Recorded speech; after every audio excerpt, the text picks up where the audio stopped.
वह लोगों को दृष्टांतों में शिक्षा देने लगे।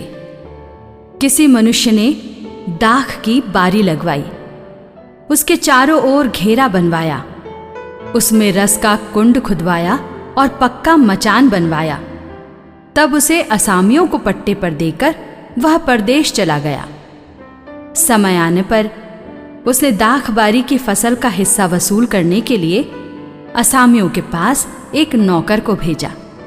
असामियों ने नौकर को पकड़कर मारा, पीटा और खाली हाथ लौटा दिया। उसने एक दूसरे नौकर को भेजा। उन्होंने उसका सिर फोड़ दिया और उसे अपमानित किया। उसने एक और नौकर को भेजा और उन्होंने उसे मार डाला। इसके बाद उसने और बहुत से नौकरों को भेजा। उन्होंने उनमें से कुछ लोगों को पीटा और कुछ को मार डाला।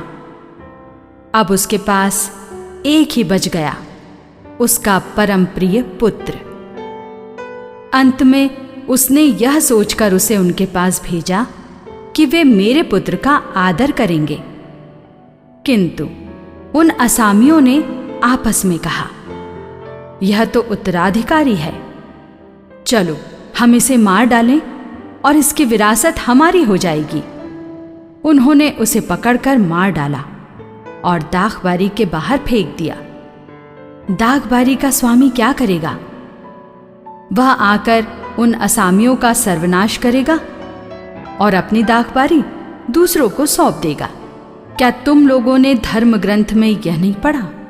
कारीगरों ने जिस पत्थर को बेकार समझकर निकाल दिया था, वही कोने का पत्थर बन गया है।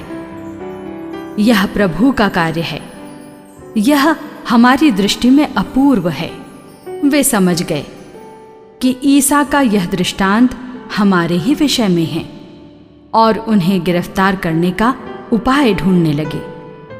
किंतु वे जनता से डरते थे और उन्हें छोड़कर चले गए।